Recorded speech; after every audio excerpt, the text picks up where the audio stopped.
Me voy a charlar con Monazo. Romy, hace mucho que no habla Miguel, ¿eh? Hace mucho, tenía ganas de escucharlo. Sí, ¿cómo estás, Miguel? Miguel, gracias por venir. Buenas noches. Gracias, muchachos. Gracias a todos ustedes. ¿Cómo andás? ¿Qué tal, Alejandro? ¿Te puedo tutear? Sí. Pero por supuesto. Te tenía miedo yo. Escuchame, si no me O sea que te juro, digo, pero después te empecé a ver en las notas que... Si no me tutearas me sentiría como un monumento arqueológico. ¿Cómo? Che, te felicito por el hombre que el hombre sabía morir. Acá está. Y vos sabés que me lo compré. No O me sea, lo digas, tengo pero yo te mandé repetido. uno Este me lo dedicado. mandaste, este está dedicado. Sí, Estos son míos, ¿eh? Esto lo compré yo. Ah, bueno, eso... Estos son míos. ¿Qué tal? Muy Míos. bien. Mis Además, libros. Es un viejo ejemplar de la memoria de Ría. Eso me llena de orgullo. Sí, no. O sea que me has leído en la ficción también, Sí, no te solo leo en la la no ficción, porque en ficción y te general leo tengo la- más lectores en la no ficción, pero... En tus ensayos, en tus investigaciones, en absolutamente toda parte, compartimos el amor por un escritor que creo que a vos te lo hizo conocer tu padre y a mí me lo hizo conocer mi abuela Jacoba, que es Benito Pérez Galdós, Episodios Nacionales. Sí, claro, por Me volví supuesto. loco. Es más, yo No, Trafalgar, por supuesto. estudié Trafalgar y me volví loco por Trafalgar por la Qué primera lindo. parte de Trafalgar. Vos sabés que yo... Vamos a contar a la gente, Benito Pérez Galdós, uno de Sí, los grandes sí. escritores de... Extraordinario escritor español, autor de los episodios nacionales. Yo me acuerdo de los episodios nacionales, que es un poco la historia de la España de finales del siglo XVIII hasta comienzos del siglo XX, todo el siglo XIX, en una serie de novelas donde los personajes, por ejemplo, van creciendo, cambiando, envejeciendo, como en la vida. Que Entonces, son es maravilloso, ficticios, uno pero piensa- sí tienen un esqueleto real. O sea, Exactamente. aparece la de Cristina, Bueno, aparece... eso pasa con este. Claro. Eso pasa exactamente con el hombre que sabía morir. Porque la influencia de Galdós para mí ha sido decisiva en todo. O sea, Galdós hasta cometí el mismo error que Galdós. Fui diputado. Fuiste diputado. Miguel, empiezo a ¿Sabés charlar que con vos. Galdós maldecía de haber estado en las Cortes. ¿Ah, sí? Sí, sí, sí. Ah, No le- mira vos, no he estudiado mucho la vida del no le fue muy bien. Episodios Nacionales que termina con la restauración borbónica, ¿no? Sí, sí, sí, sí.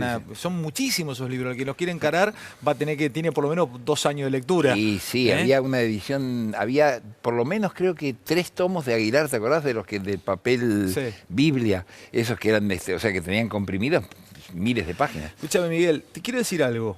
Te he leído mucho, te he escuchado mucho, te he seguido en muchas entrevistas que te hicieron y vos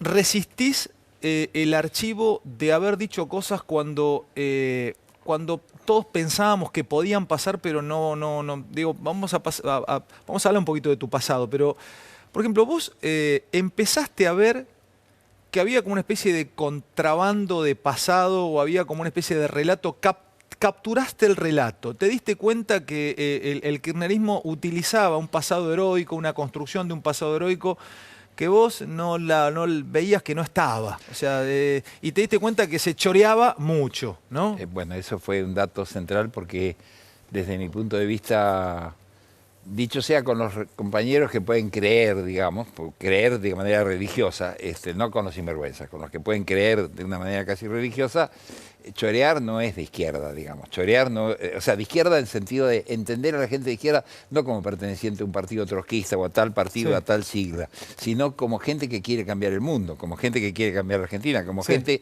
que no le gusta el statu quo. Te En entiendo, ese sí. sentido, si no te gusta el statu quo, no podés tolerar el choreo. No puedes decir, bueno, se chorea, pero se da asignación familiar. Sí, digo, pero ¿y dónde le empezaste a ver? Porque yo no sé si vos, que tenés una capacidad literaria enorme, Yo te voy a hacer eso una- que lo haces acá en los libros, perdón, Miguel, Sí. yo te he escuchado una nota que una vez contaste que estabas cenando en Olivos y Néstor Kirchner estaba peleando con un pedazo de pizza fría y empezaron a hablar de los fondos reservados de los CIDE. servicios de inteligencia, de la CIDE, y vos le dijiste, Néstor, agarrá, cerrá la CIDE y tirá la llave al mar. Sí. Le Y dije vos- que hiciera con esos fondos reterritorializar, retrajera al país al talento exiliado. Exactamente, Que creara una comisión científico, especial sí. claro, para del regreso al país del talento Y exiliado. vos contás ahí que notaste una mirada como fulgurante entre Néstor y Cristina, dijiste, ¿para qué carajo abrí la boca y Así para qué es, dije esto? Así es, tal cual, tal cual. Sos un buen lector y efectivamente es textual la anécdota. Pero yo llegué a más. Debía hacer una confidencia que van a ver unos cuantos telespectadores de los miles y miles que tenés. Yo le dije a Néstor, estás rodeado de alcahuetes y de chorros, en una entrevista en la cual estaba Parrilli presente, el sargento Parrilli, que estaba pálido, lívido, ¿Se que lo no dijiste así podía en serio? creer que le decía al jefe, sí, Se lo te doy dijiste mi así, palabra, ¿estás te doy mi- rodeado te doy mi de palabra de alcahuetes honor, y de chorros? sí, estás rodeado de alcahuetes y de chorros. Y me dijo, ¿tenés las pruebas? Y dije, por supuesto, Néstor, yo no hablo sin pruebas. ¿Y esto sabes por qué venía? Mi mujer, que falleció, mi Silvia. segunda esposa, no, Silvia, Ah. no, Ana de Escalón. Ah, Ella era directora periodística de Canal 7, ¿te acordás? sí, claro. Claro, Ana, sí. Y lo que vio en Canal 7 ya era un anticipo de cosas terroríficas. Ella le hizo una carta en la cual le denunciaba cosas que habían hecho Bechini, que estaba de director Sí, claro, artístico estaba de y director otros, artístico, sí. digamos. Y Néstor esa carta no le dio ninguna importancia y al revés, digamos, o sea, casi te diría que la colocó en la mira. Pero no era una cuestión personal. Yo empezaba a tener información, porque conozco mucha gente dentro del peronismo y por mi propia historia, digamos, que me contó que se estaban choreando, digamos, que me contaron datos concretos y puntuales. Los de Canal 7 los tenía encarpetados, pero había otros, digamos, incluso transmitidos verbalmente. Se enojó muchísimo, obviamente, Kirchner cuando le dije eso, pero eso ya, o sea, la relación estaba muy desgastada. Lo que la gente no sabe, porque la gente cree que la ruptura fue en el 2008. Sí, se formalizó en el 2008, ¿viste? Es como esos matrimonios que vienen peleándose y de golpe decís, ¿por qué no se divorciaron? No, se divorciaron en tal día. Pero ¿no es vos ya cierto? venías como desencantándote Sí, lentamente. sí, absolutamente, sí. Cuando hablo con vos... ¿Sabés por qué entonces? Disculpame, ver, Alejandro, sí. por una razón muy importante.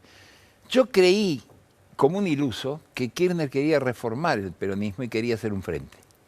Es decir, la famosa transversalidad. Y yo aposté a crear la transversalidad, a trabajar, ¿no es cierto?, en la creación, no a crearla, a trabajar en la creación de la transversalidad. Y después, cuando Néstor aceptó la presidencia del PJ, dije, bueno, ya está. Pero... Eligió la trocha angosta. Enlazo la pregunta. Sí. Todo eso tiene que ver también con... Vos tenés otra frase que está buenísima, que es la estatización. Yo pensaba la estatización del fútbol, ¿no? Porque en su momento fue fútbol para todos. Que yo me pareció estaba bien, sacárselo a torneos, como lo hicieron, pero después... Pero también se hicieron negocios, pues finalmente con el fútbol. Pero vos hablaste de un estadio superior a la estatización del fútbol, que es la estatización de los derechos humanos. Así es. Yo me quedé pensando con eso. O sea, sobre todo que vos conociste el horror de la ESMA en propia piel. No estuve en la ESMA. Bueno, pero has escrito cosas. Escrito Recuerdo de la Muerte, sí. Recuerdo de la Muerte, lo que no dije en Recuerdos de la Muerte. O sea, vos tenés una... Sabés conocimiento real. No, bueno, yo denuncié la ESMA antes que Nunca Más. O sea, Recuerdo de la Muerte salió en abril de 1984 y el Nunca Más salió, si no me equivoco, en septiembre, octubre del mismo año. Claro, por eso digo, también ahí hubo como una captura, ese pasado legendario de los K, digo, como conjunto. Sí. ¿Existió? Te lo pregunto a vos, que vos sí fuiste un tipo que tuvo una vida interesante en los 70, ¿no? Una vida fuerte en los 70. No, ellos fueron muy periféricos. Y te diría que, si no me equivoco, no puedo ser exacto científicamente, pero una vez me contó Néstor, creo que habían estado 3 días arrestados en Santa Cruz o algo por el estilo. No pasó de ahí la cosa. Ellos estaban en La Plata, en la Universidad de La Plata, posiblemente, a lo mejor, si se hubieran quedado y hubieran tenido una militancia más comprometida, a lo mejor caían ahí sí, pero se fueron a Santa Cruz y en Santa Cruz después hicieron su carrera famosa, ¿no es cierto?, con la famosa circular esta y vendiendo los departamentos. Decime otra cosa, Miguel, te aprovecho con tu mirada de periodista, de colega. Cuando hablemos también del libro, sí, que en esta sociedad mercantil hay que vender los libros. Los escritores no solo los escribimos, sino que los tenemos que vender. Vos quédate tranquilo que yo tengo tiempo y voy a llegar con tiempo y voy a disfrutarlo. Te digo broma, disculpame. Te quiero, vamos a ir metiéndonos un poco con otros temas. Sí, ¿cómo ¿Viste no? la utilización del nombre o la comparación automática de Macri es la dictadura? O sea, hay una continuidad. Ayer lo decía Estela, ¿no? De Carlotto, si pudimos con Videla vamos a poder con Macri. ¿Qué mirada tenés al respecto? ¿Cuál es tu análisis? Si me podés hacer un pequeño ensayo, esto de comparar a Macri con la dictadura. ¿Hay alguna conexión? Del punto de vista institucional, obviamente no, porque este es un gobierno elegido por el voto, ¿no es cierto? Por lo tanto, no lo podés asimilar a una dictadura. Si vos haces un análisis de carácter ideológico y ves que el secretario de Trabajo dice que entrar o salir del empleo es como comer o descomer, frase especialmente desdichada, Eso dijo el Eso secretario de dijo, Trabajo. Eso dijo. Te digo, para darte un ejemplo, o ves que hay cara pintadas en el gabinete, ¿no es cierto? En el caso de Gómez Centurión. Ujú. Si ves toda la faramalla en torno al desfile en el cual participan señoras como la Pando, que ha dicho que yo maté niños, por ejemplo, y tendría que demandarla, digo, obviamente por decir semejante barbaridad, que obviamente no puede probar porque es falsa, al contrario, los únicos niños que estaban conmigo en esos años terribles eran los míos, que corrían, sí, grave riesgo de morir, ¿no es cierto?, de un bombazo de la AAA.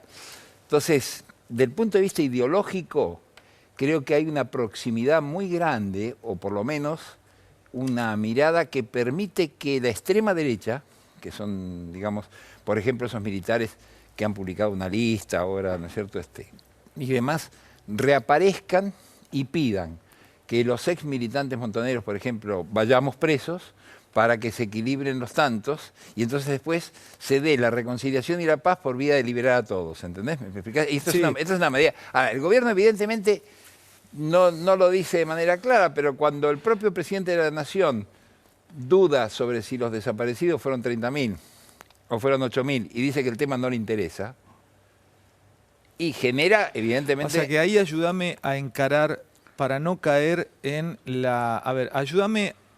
Hasta te pido tirame una ayuda a formularte la pregunta. Sí. ¿Cómo hacerlo para no caer en la teoría de los dos demonios? Digo, vos sabés que hay... Ayúdame, Sí, sí.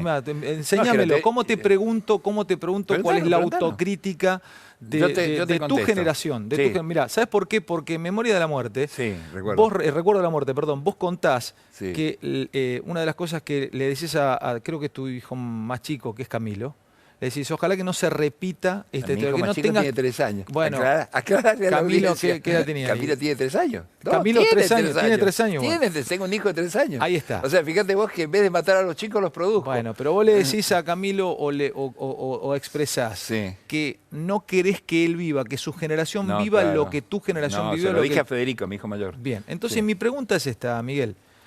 ¿Cuál es? Y a Flavia, mi Ayúdame cómo formularte. ¿Cuál es? ¿Hay una autocrítica en primer lugar, de los mirá, muertos del otro lado a ver. que produjo Montoneros, Sí, ERP, sí, FAR, sí, FAP? pero no es todo lo mismo. Dale, no es todo lo En mismo. primer es lugar, cierto. no es todo lo mismo. En segundo lugar, las circunstancias históricas no son las que se han establecido como un relato de la extrema derecha. El relato de la extrema derecha sería, hubo una violencia, es la teoría de los dos demonios, Sí. una violencia de ultraizquierda que tuvo que ser sofocada con una violencia de ¿Cómo se ultraderecha. pregunta sin caer en esa teoría? Eso es falso.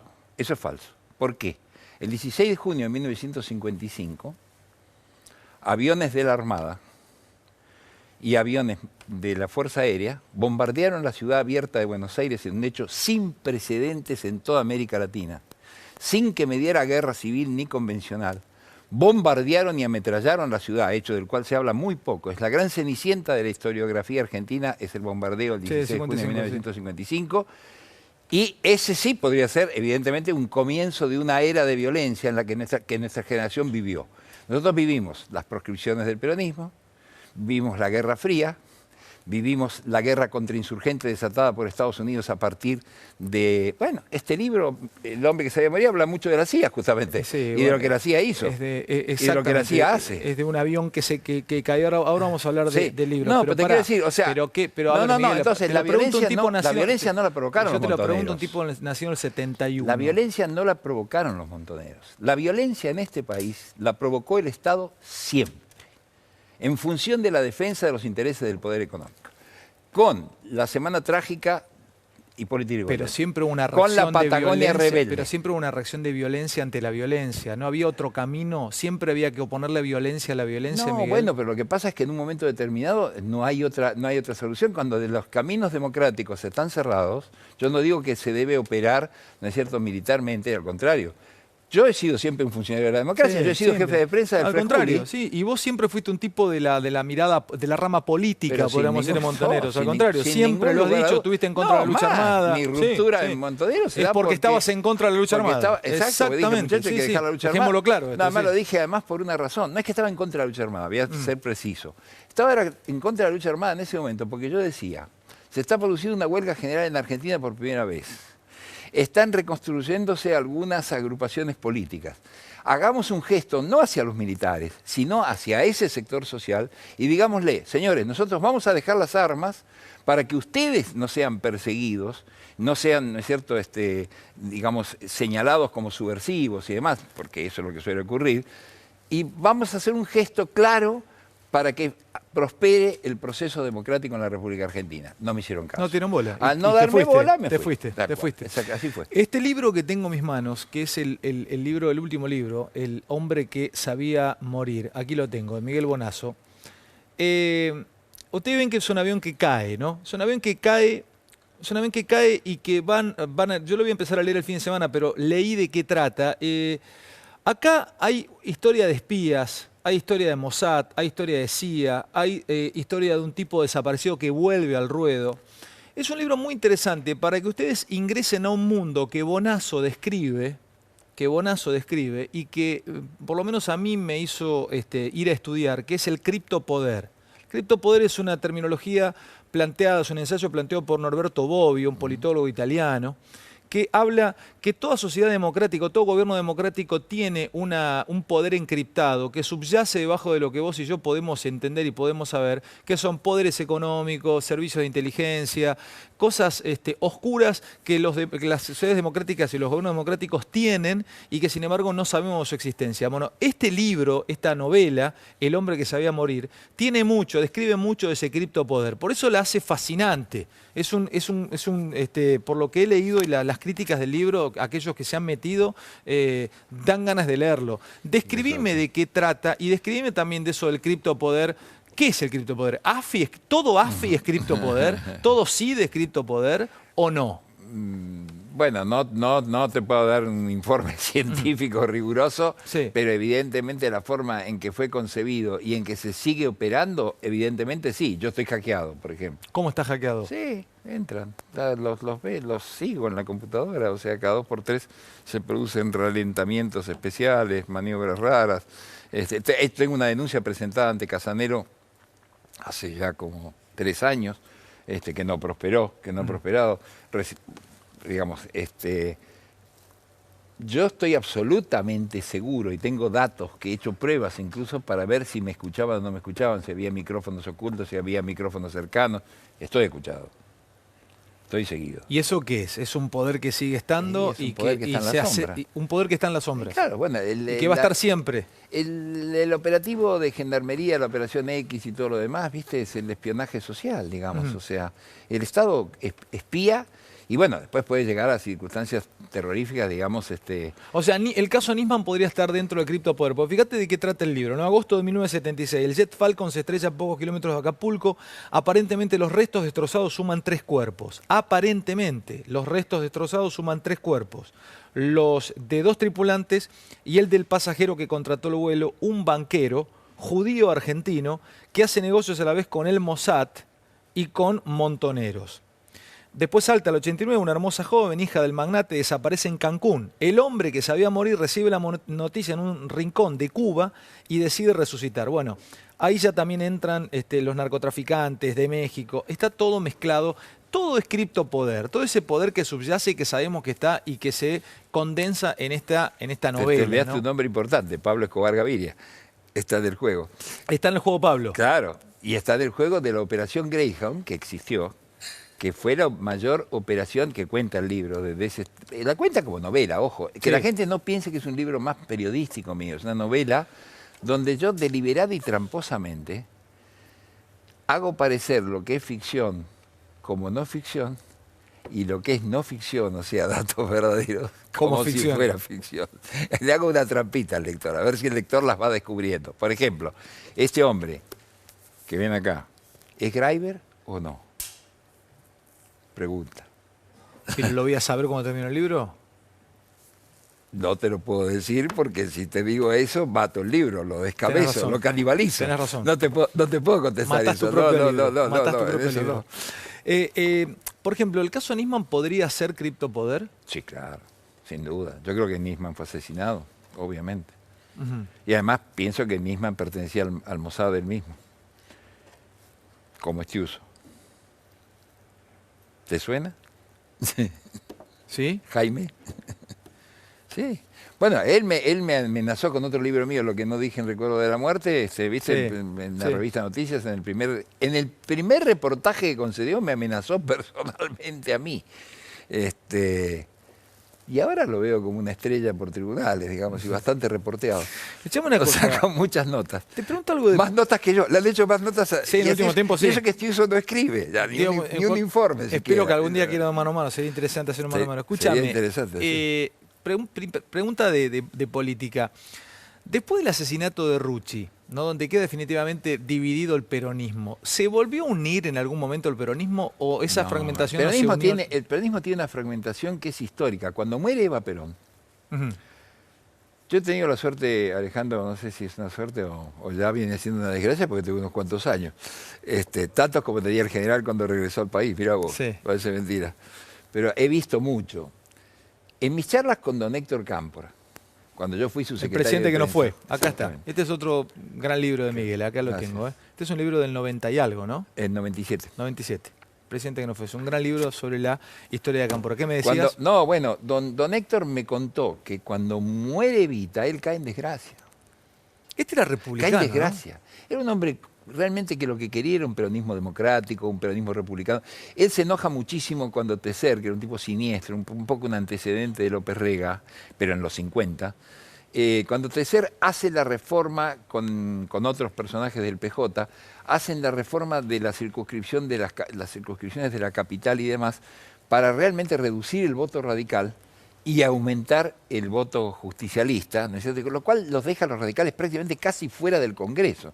Entonces Cámpora tiene una reflexión muy interesante que hizo en ese momento y que me la cuenta a mí 20 años después, cuando yo soy su secretario de prensa en las elecciones del 11 de marzo del 73. Me dice, ¿y usted se imagina, Miguel, que en ese momento era como impulsar a los radicales a la conspiración? A que los radicales empezaran a conspirar, porque los radicales, y así ocurrió, además, Claro. los militares empezaron a conspirar con los militares, porque los dejábamos fuera de la escena político-electoral. Ahora- Esos errores no deberíamos cometerlos más, me decía Cámpora. Ahora Bueno, te pregunto, se Miguel, volvieron a cometer. ahí en ese país del 75, ¿no? Previo al 76, 74, 75, hablando con amigos que tienen más de 60, que lo vivieron Sí. a jóvenes, lo vivieron Sí. estudiando, y me decían, Alejandro, no tenés idea el quilombo que era el país, el Sí. desastre, Sí, o sea, sí. no se podía vivir, era irrespirable, era una cosa insoportable. ¿De quién armó todo ese caldo de cultivo para la locura genocida que vino después? Mira, hay una Eh, cosa, digamos, de vuelta hay que volver a la cronología. Ezeiza. Cuando la fallida vuelta de Perón. 4 millones de personas, bueno, 3 millones para ser exactos, 3 millones y pico, van a Ezeiza. O sea, casi el 10% del país, te digo, es una cosa impresionante. O sea, era un país de 30 millones, la Argentina en aquel momento, estamos hablando del 20 de junio de 1973, en el regreso definitivo de Perón. Esa gente que iba a ver al líder se encuentra atrapada entre dos fuegos, pero no por dos bandos, como se ha contado y como se ha establecido en los medios. No es que los montoneros se tiroteaban con la derecha peronista, no. La derecha peronista había copado el palco. Negro Corea. Exactamente, con Osinde, Con Osinde, con el teniente claro. coronel Osinde, que manejaba la comisión de retorno, que por ahí debe estar en esta foto, sí está ahí. No, o sea. ese es el retorno, ese Sí, es Rucci, claro. sí. No, este es Rucci, pero claro, digo, Osinde sí. estaba en esa foto, ahí estaba Val Medina, la célebre foto cruzado de brazos. Ujú. Les dieron 48 horas para ocupar físicamente el palco. Pero además estaba el hogar escuela. Entonces, en el hogar escuela estaba la gente del Comando de Organización de Brito Lima.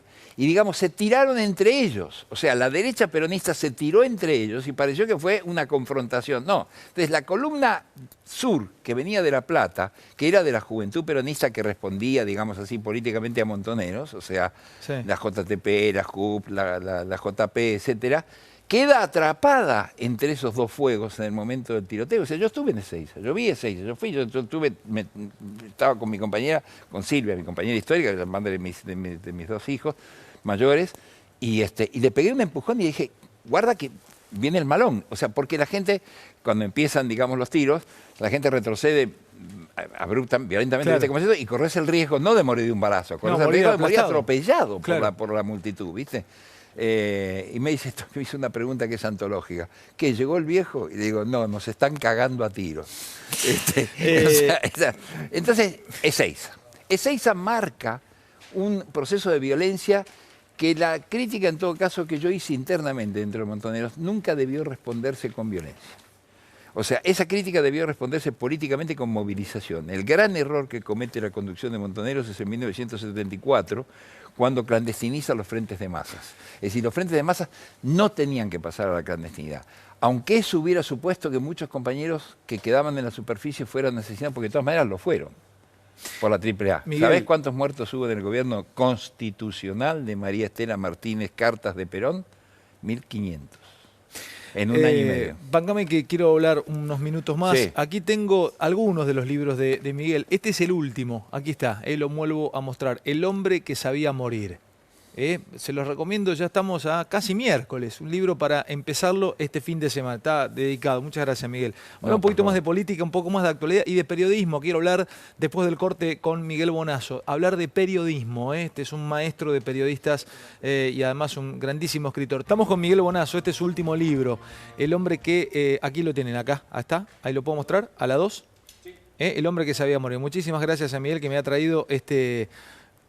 Además, este ejemplar dedicado, y las dedicatorias quedan entre el que dedica y el dedicado. Así que esto quedará para mí, alguien que yo considero un grandísimo periodista. Muchas gracias. Pequeño corte y ya venimos a ver si me da una mirada del periodismo fragmentado de hoy. Periodismo, no voy a influir sobre lo que Miguel quiera decir. Después del corte lo escuchamos. Miguel, hoy lo escuchaba La Nata en Intratables, ha hablado de un periodismo engrietado. Bueno, muchos compañeros que se han peleado entre ellos. Bueno, vos tuviste una diferencia con Berbisky, trabajaban juntos en noticias. Pero no por la grieta, no, es previa. Era previa, exactamente. ¿Qué momento de periodismo vive Argentina para vos? Periodismo político, ¿no? De actualidad. Mirá, yo creo, Alejandro, que estamos en un proceso general de decadencia a nivel humano. No solo lo pienso yo, lo piensa... Sí. Tipos como Stephen Hawking también, que ponen en duda la subsistencia de la raza humana de casi 100 años, digamos. Sí. Es decir, yo creo que la forma de capitalismo que se ha llegado es tan exclusiva, tan totalitaria, por decirlo así. Hubo una glasnost del lado socialista, pero no hubo ninguna glasnost del lado capitalista, ¿viste? Exacto, sí. Es decir, y no se reconoce entonces, digamos, en qué medida eso aplasta la actividad política y aplasta la actividad periodística también, digamos, en gran medida. Por supuesto que nosotros en este momento estamos hablando libremente, efectivamente, vos me preguntás lo que querés y yo te contesto lo que quiero también, digamos, o sea que hay excepciones, sin ningún lugar a duda. Pero este país fue un país, discúlpame, sí, fue un país que tuvo los mejores periodistas, no solo de América Latina, de habla hispana. Pero déjame esto para el final. Hay muchísima gente que está siguiendo la nota en redes sociales. Seguramente será ya tendencia, estarán hablando de vos en todo el país. Qué bueno. Muchos consideran que la red social, sobre todo Twitter, es un cisne negro, es un hecho de baja probabilidad de alta incidencia a futuro. ¿A vos te abre esperanza? ¿Vos creés que es una forma de periodismo el de red social y aquel que pueda ver y pueda contar lo que siente en este momento? Te voy a decir un solo nombre, Julian Assange, Wikileaks. Sí. Sin ningún lugar a dudas, el aporte de Wikileaks, y motivo por el cual Estados Unidos lo quiere condenar a muerte, lo quiere llevar preso, lo quiere sacar de la embajada, ¿no es cierto?, de Ecuador en Londres, etcétera, etcétera, y todas esas barbaridades y demás, demuestran claramente el poder gigantesco que las redes sociales en un momento determinado pueden llegar a tener. Y entonces sería ciego y absurdo que nosotros, digamos, que somos hombres... Yo he hecho de todo, yo he hecho periodismo gráfico, he hecho radio, he hecho televisión, he hecho... es decir, que soy un periodista que por naturaleza no se niega a ninguna innovación tecnológica. Cierro con esto, todo lo que quieras, pero a Massa Dumas. Ah, no, es mi favorito. El gran titulador de la historia. Porque tenía que vender, claro, tenía cada entrega. Es mi favorito. Porque ¿qué te parece el título del hombre que sabía morir? Un título de Dumas. Un título, aparte igual que, bueno, vos sos un homenajeás a Dumas. Dumas cuando escribió El Conde fue a Abel Castillo, el IF. Fue a ver de qué se trataba. Yo fui al Castillo también. ¿Fuiste al Castillo? Vi la celda del abate Farías. ¿Te tiraste también de arriba, no? Pero no me tiré de arriba al agua, digamos, como Edmundo Dantes, no. Che, te agradezco mucho, Miguel. Por favor, este es el libro de Miguel Bonazo. Vuelvo a venderlo antes de irme, El hombre que sabía morir. Gracias a todos por habernos acompañado. Nos vemos mañana miércoles haciendo un cafecito con el Turco Asís. De verdad, de corazón. Gracias por estar. Chau.